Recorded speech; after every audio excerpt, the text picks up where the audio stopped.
খুবই চমৎকার বসার ব্যবস্থা দেখতে পাচ্ছেন যাত্রীদের জন্য, যারা প্রবাসী ভাইরা বাইরে চলে যায়। ফ্যানের ব্যবস্থা রয়েছে, টিভির ব্যবস্থা রয়েছে, লিটিন ক্লিন একদম পরিষ্কার। এখানে কিন্তু কোনো টাকা লাগে, একদম ফ্রিভাবে থাকতে পারবেন, মোবাইল চার্জ দিতে পারবেন। এটা বাচ্চাদের জায়গা, এখানে মহিলা কোনো বাচ্চা নেই বলে কিছু যাত্রী ভাইরা বসে রেস্ট করছে, মোবাইল চার্জে দিচ্ছে। মহিলাদের নামাজের স্থান এবং পুরুষদের নামাজের স্থান আলাদা জায়গায়, অজুর খানাটাও পুরুষ এবং মহিলা আলাদা জায়গায় রয়েছে। টয়লেটের ব্যবস্থা খুবই ভালো। এটা হযরত শাহজালাল আন্তর্জাতিক বিমানবন্দরের প্যাসেঞ্জার ওয়েটিং রুম আপনাদের দেখাবো। আসসালামু আলাইকুম, আর একটি ব্লগে শুভেচ্ছা জানাই। হযরত শাহজালাল আন্তর্জাতিক বিমানবন্দরের ভিতরে আমি রয়েছি। ঢুকতেই কিন্তু এটা চত্বর একটা মাঠ পড়ে, অনেকে কিন্তু বসে আছে এখানে, ফ্লাইটের জন্য অপেক্ষা করছে। অনেক যাত্রী ভাইরা নামবে, অনেক আত্মীয়স্বজনও সাথে এসেছে, তারা কিন্তু এখানে বসে আছে, মশাও কামড় খাচ্ছে, লাগেজ নিয়ে শুয়ে আছে, কেউ বসে আছে। কিন্তু অনেকেই কিন্তু জানে না তাদের জন্য এত চমৎকার সুন্দর একটা ব্যবস্থা করা হয়েছে, প্যাসেঞ্জার ওয়েটিং রুম, যাত্রী অপেক্ষাগার। এটা মনে হয় সোশ্যাল মিডিয়া এবং মিডিয়াতে এবং আপনার অনেক প্রচার করা হয়েছে, অনেকেই কিন্তু জানে না। এবং বিমান বন্দর থেকে বা এয়ারপোর্ট থেকেও মনে ওরকমভাবে তাদের প্রচারণা করা হয়নি বলে তারা এখনও বাইরে বসে আছে। জানি না কতটা সত্যি। আপনাদের ফুল ব্লগে আমি দেখাবো। চমৎকার একটি জায়গা, দেখে খুবই ভালো লাগলো এই যাত্রীদের জন্য, যে এত চমৎকার একটি ভালো একটা পরিবেশ দেওয়া হয়েছে বিমানবন্দর থেকে। দেখতে পাচ্ছেন পতাকা উড়ছে, দেখলেই তো ভালো লাগে। নিজের দেশের পতাকা, নিচে রয়েছে পার্কিং জোন, উন্নত মানের ট্রাফিক কন্ট্রোলের ব্যবস্থা। এটা হযরত শাহজালাল আন্তর্জাতিক বিমানবন্দরের যে ফটক দেখতে পাচ্ছেন ঢাকায়।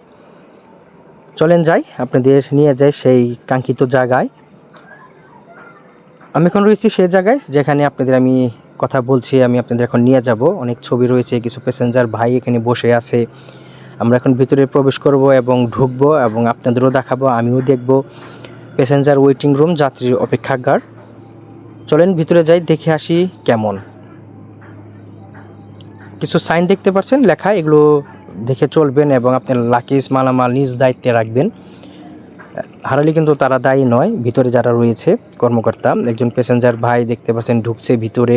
এখানে কিছু পুলিশও বসে থাকে, যে কোনো সময় সমস্যা হলে তারা আপনাকে হেল্প করবে। এখানে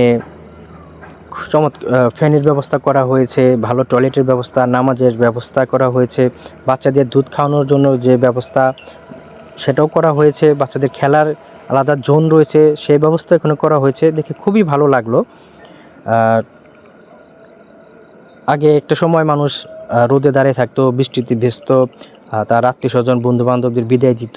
এই ঠান্ডায় অনেকেই বাইরে দাঁড়িয়ে থাকে এটা কষ্ট করে, কিন্তু অনেকেই জানে না যে এর ভিতরে লিটেন ক্লিন, পরিষ্কার, বসার ব্যবস্থা, মোবাইল চার্জ দেওয়ার ব্যবস্থা, নামাজের জায়গা, তারপরে বাচ্চাদের খেলার জায়গা রয়েছে, ছোট ছোট বাচ্চাদের দুধ যে মায়েরা খাওয়ায় সেটার জায়গা, সেটার রুম ঘরও কিন্তু আলাদা।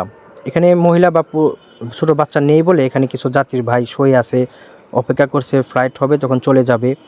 মহিলাদের নামাজের স্থান, পাশে আরও কিছু যাত্রীর ভাইরা শুয়ে আছে। আপনাদের আমি দেখাচ্ছি প্যাসেঞ্জার ওয়েটিং রুম।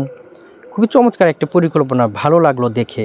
কিন্তু আফসোস অনেকেই জানে না এখানে যে এত সুন্দর একটা ভালো ব্যবস্থা রয়েছে। বেশি বেশি শেয়ার করবেন। অনেকে ভাইয়েরা তো আমাদের দেশে বেশিরভাগ লোকই প্রবাসে থাকে, তারা জানে দেখতে পায় তাদের আত্মীয় স্বজন। এখানে টিভির ব্যবস্থা রয়েছে, জানি তাদের আত্মীয় স্বজন বন্ধু বান্ধব জানি এখানে আরাম করতে, রেস্ট করতে পারে।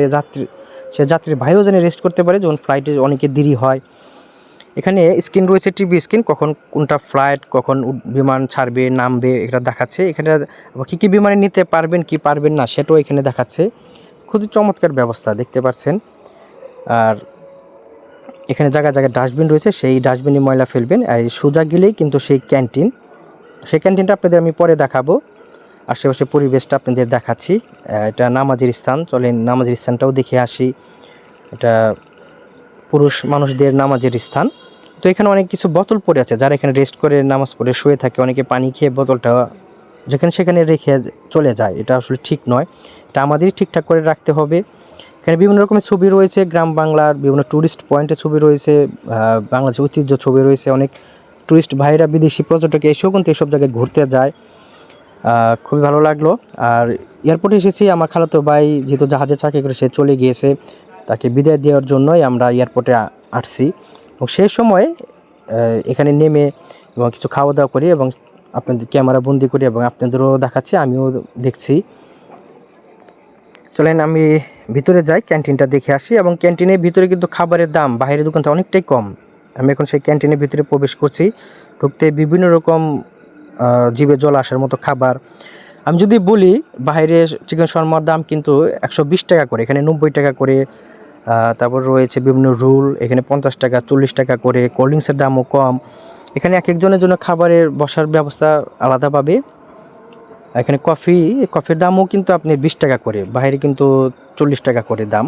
এখানে মিষ্টি রয়েছে, বিভিন্ন বিদেশি চকলেট এখানে রয়েছে, এখানে দামও কম, খুব ভালো মানের চকলেট এগুলো।